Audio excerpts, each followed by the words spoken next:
In this episode, we're going to discuss when to sell your dividend stocks.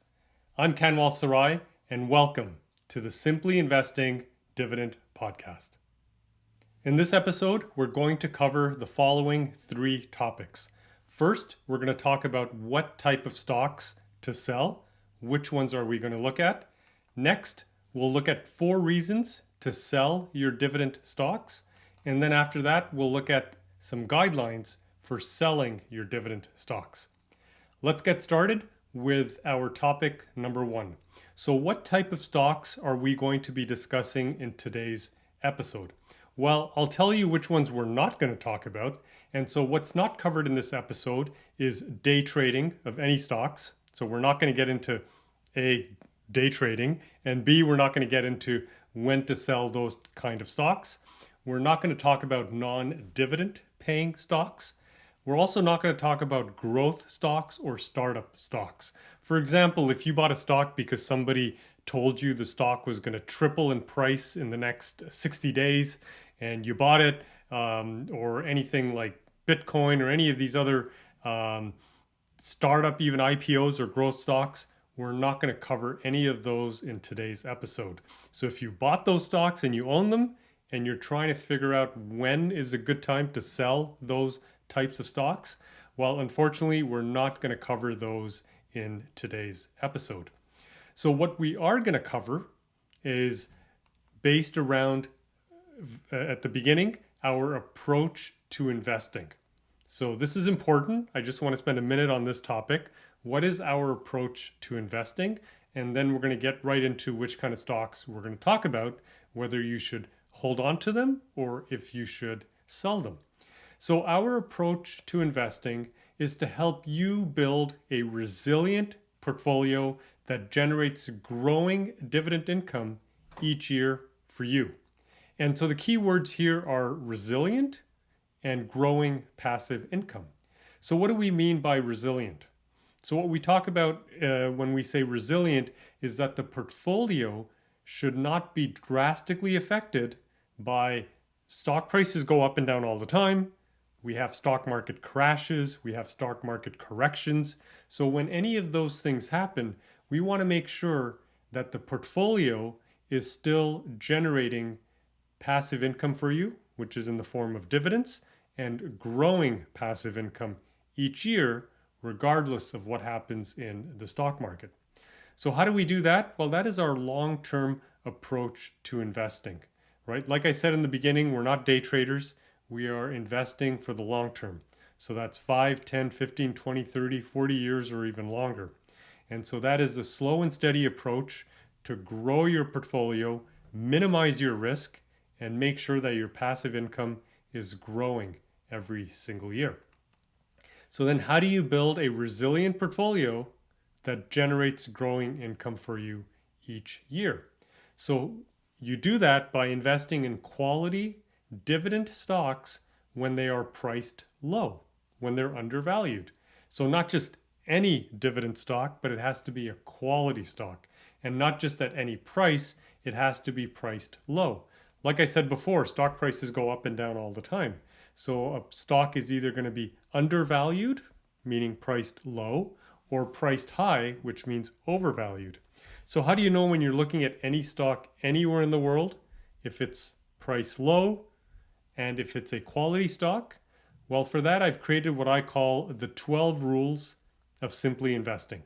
And we're going to cover these rules towards the end of this episode.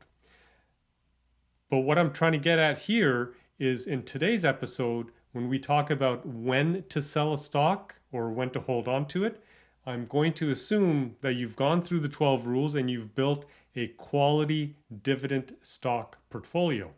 And now you're looking at, okay, I've owned these stocks for many, many years. I'm looking to sell these stocks, some of the dividend stocks.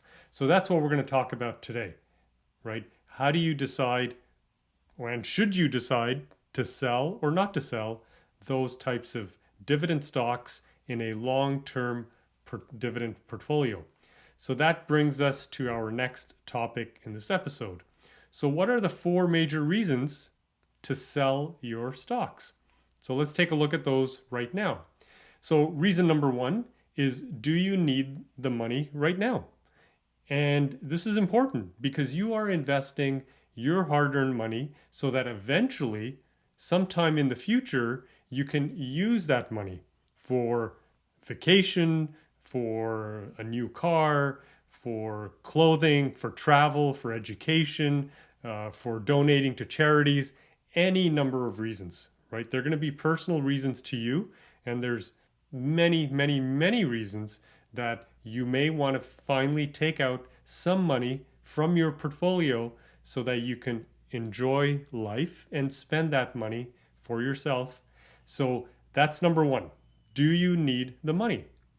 Now, if you already have a day job and it's covering your expenses and you're working, and maybe you're younger and you're still working, you don't have any plans to retire anytime soon, and your day job is covering your living expenses and your current lifestyle, well, then you probably don't need the money to take out of your retirement or investment portfolio. So step number one is you got to ask yourself, do you need the money? If so, then you may want to consider selling your shares. And we're going to talk about that a little later in this episode, of some guidelines to help you decide what to sell and what to keep. Okay, so reason number two, another major reason why you may consider selling your shares. Is the stock that you currently own overvalued? Is it priced high? Because if it is, and you've had it for many years and now it's priced high, and you're thinking about selling because you need the money, well, that might be a stock that you might want to consider selling because it's now overvalued, right? Because we always want to, like I said at the beginning, buy a stock when it's priced low. So the worst time to sell is when a stock is priced low. It's a great time to buy because you can buy more shares, you can get more in dividend income. But when it comes to selling, you want to be able to sell when the stock is priced high. And here's a graph, a simple graph on the screen. You can see it here. Like I said before, stock prices go up and down all the time. And so when the stock price is up and you need the money, and so that would be a good opportunity to sell those shares at a much higher price than what you paid for them, right? So it's important to look at that as well. Is the stock undervalued or is it overvalued today? And how do you figure out when a stock is priced low or priced high? I cover all of that in episode number 1. So I encourage all of you to go back, watch episode number 1, and I show you exactly how to figure out very quickly if a stock is undervalued or if a stock is overvalued. Okay, let's move on. Our next third major reason why you may consider selling your shares is if the stock is no longer a quality stock. And how do you know if it's a quality stock or not? Well, we go back to the 12 rules of simply investing. I'm going to show them up on the screen now, but we will cover them towards the end of this episode later on. So you can see the 12 rules up on the screen. Rules number 1 to 10 will tell you if a company passes the first 10 rules that it is a quality stock. But if it fails all of the rules or some of the rules, then it is no longer a quality stock. So for example, rule number 8 says the debt should be less than 70%. But if the debt is 500%, well, it's no longer a quality stock. Or, the dividend growth, we look at 8% or more. If it's less than 8%, that could be another reason. Well, of course, the company is not going to be a quality stock if it doesn't pass the first 10 rules. And we're going to get into a little more detail in that in just a few minutes in the next section. Okay, so reason number 4, a major reason for why you may consider selling your shares, is there a better opportunity elsewhere? So I'll give you a very quick example. Let's take a look at company A. You can see up on the screen the dividend yield is 0.02%. So it's not very high. That's a very low yield. The payout ratio is 55%, so that's not bad. The debt is at 60%, not bad. And the dividend growth is at 4%. Now, let's take a look at company B. You can see that the payout ratio is the same for both companies. The debt is the same. The dividend growth is the same. And to keep things simple, let's assume Company A and B are in the same industry. All other things considered equal. So we haven't looked at the PE ratio or the PB ratio. Let's just assume everything is the same. The only difference here is the dividend yield. Company A has a yield of 0.02%, and Company B has a dividend yield of 4.85%. So that is a huge difference between the two companies and the dividend yields. So Company B is paying a much more generous dividend. So if you had, let's say, $5,000 or $10,000 invested in Company A, you may consider selling those shares in Company A. Again, if they were overvalued and you bought them a long time ago and they were selling for more than what you paid for, you may consider selling the shares in Company A and putting that money into Company B, because all things considered equal, Company B is a better investment in this case. Okay, so those are the 4 major reasons why you may consider selling your shares. Number 1, do you need the money right away? So if you do, you may consider selling. Is the stock priced high? Then you may consider selling. Is it no longer a quality stock? So let's say the debt has gone up way high, the payout ratio is way high, then you may consider selling. And then number 4, is there a better opportunity elsewhere compared to what you currently own? So if you can make double or triple or even 5 times more the dividend yield than you currently have, all things considered equal, you may consider selling. Now, if you have no reason to sell, like I said before, if you've got a day job or you've got another source of income, you've got an investment property, real estate property, or a business that's generating revenue for you. So if that's covering your lifestyle, your living expenses, if you have no reason to sell, then you should keep your quality dividend paying stocks that have a history of growing their dividend. Why? Because those stocks in the long term will put more money in your pocket. And to illustrate that, I'm going to give you a real life example with McDonald's.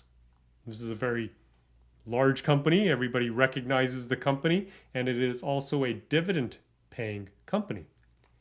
So if we take a look at this, I know there's a lot of numbers on the screen here, but we're going back to 1999. And you can see that at the time, McDonald's was paying a dividend of 19 cents a share. And today you can see that the same company is now paying a dividend of $6.68 per share. That is an increase of over 3,300%. Has your income gone up by 3,300%? Highly unlikely. So this is a huge increase in just the dividend alone. So any money invested in this company would be generating way more in dividends today than it was back in 1999. And I'll give you a quick example. Let's say you invested $10,000 in McDonald's back in 1999. Well, by now you would have received over $18,500 in dividends alone. And remember, the dividends are deposited as cash directly into your trading account. So you can spend that money if you wish, or you can reinvest it. You could reinvest it into other stocks that are paying dividends. So this is just the dividends alone. So remember, you invested $10,000 back in 1999, and today you would have received over $18,500 in dividends over those years. Now, if we add in capital appreciation, of course, the stock has gone up in price. You can see that your $10,000 investment in McDonald's back in 1999 would be worth over $88,400 today. And so that is a return of over 783%. And you would not have gotten that kind of return if you sold the shares after a year of owning them, or even after 5 years of owning them, right? So this is a great return, but it only happens over the long term. And it gets even better, because now when we try to calculate the dividend yield based on the original purchase price, so you can see that the current dividend today is $6.68, divided by the purchase price back in 99 was $38.50. If we take the current dividend divided by the purchase price, express it as a percentage, you can see that your current dividend yield based on the purchase price is over 17%. So that is a 17% return on your $10,000 investment every single year. And if the company increases the dividend next year, then your dividend yield is going to go up again. And if they increase the dividend again, then the yield is going to go up again. So McDonald's has an incredible history of growing their dividend. And I believe it's over 52 years of consecutive dividend increases. So again, you would not be making 17% on your $10,000 investment had you sold the shares 2 years after owning them, or 7 years after owning them, or even 8 years after owning McDonald's shares. You would be getting double-digit returns if you held on to those shares, because the company continued to increase its dividend year after year after year.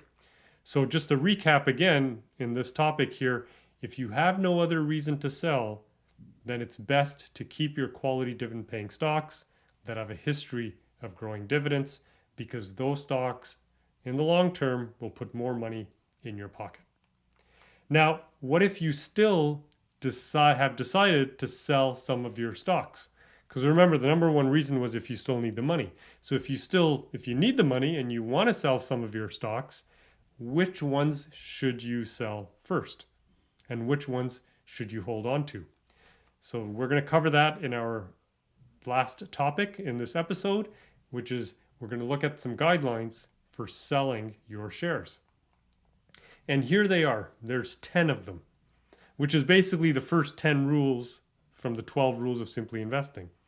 But we've reversed them now, right? So essentially the first 10 rules, of course, we've modified a few of them here. But the first one, the guideline for your potential stock sale is EPS growth. Is it less than 8%? If it is, you may want to consider selling those shares. And then number 2, number 3, and so on. You can see them up on the screen here, and we're going to go through them right now, one by one, with a real life example. So I'm going to give you 3 stocks, stock A, B, and C. So let's say you own these stocks, and you've owned them for many years, and they're all dividend paying stocks, but now you've decided that you want to sell some of them, and we're going to go through the guidelines now, step by step, and that's going to help you determine which stocks to keep and which ones to sell. So you can see we've put in the table. We've got the EPS growth over the last 20 years for each of the 3 stocks. We've got the EPS increases over the last 20 years, dividend growth, again, over the last 20 years. We've got the payout ratio, we've got the debt, and we also identify if the company has had a dividend cut recently. We also identify if the company has stopped doing any share buybacks. We have the PE ratio. We also tell you if the company is undervalued or overvalued. And in this example, all 3 of them, as of today, are overvalued. And then we show you the PB ratio as well. So let's get started with our guideline number 1. Is the EPS growth less than 8%? So let's take a look at stock A. It's at 10, so we're okay. Stock B, it's at 3%. So yes, stock B gets an X. So you see at the very far right, we have a column, and so we're going to give it an X, which means it is failing this guideline of EPS growth of less than 8%, right? So this is a company we may want to consider selling now because it's probably not a quality company, but it's still too early to make a decision. So let's keep going. Stock C is over 8%, so we're good. So no need to put an X for stock C. Let's move on to number 2. So now we're going to look at the number of EPS increases in the last 20 years. So if it's less than 8, we're going to consider selling that stock. And if we look at stock A, B, and C, you can see that stock B has had only 3 EPS increases in the last 20 years. So we're going to go ahead and put another X in that row for stock B. And you can see I've added that in right now. Let's go to number 3. dividend growth is less than 8%. And the only company with dividend growth of less than 8% is stock B. We can see that clearly on the table. So we're going to put a little X next to stock B as well. So right now we've got 3 X's, kind of like 3 strikes already against stock B. Stock A and C seem to be fine for now, but let's continue. So guideline number 4, the payout ratio, is it over 75%? And we can see that stock B and stock C both have a payout ratio that is above 75%. So we're going to mark a little X next to stock B and C. Let's move on to number 5, where we look at the long-term debt to equity ratio. Is it over 70%? And we can see that stock B is at 400%, the debt, which is way too high. So we're going to mark it with another X. So now we're at 5 strikes against stock B and 1 strike against stock C. Let's move on to number 6. Has there been a recent dividend cut? And there hasn't been a dividend cut for any of the 3 stocks. So we don't need to put mark an X for any of them. Number 7, has the stock company stopped its share buybacks? And they haven't. So stock A, B, and C are good. No need to mark an X. Let's move on to number 8. The P ratio, is it over 25? And we can see that yes, stock B and C, the PE ratio is over 25. So we'll put a mark a X next to stock B and next to stock C as well. Number 9, is the stock overvalued? Is it priced high? And in fact, all 3 of them are today priced high. Now, is that a reason to automatically sell a stock? No.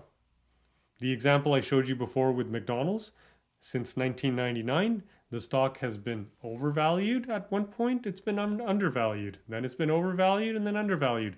The stock price has fluctuated up and down like every other stock price. It goes up and down. So it doesn't mean that we automatically sell a stock as soon as it becomes overvalued, because it still might have good debt level, might have a good payout ratio, might have good dividend growth, might have a good earnings growth. So, and it's still paying a dividend and it's increasing dividends every year, then you still hang on to it then.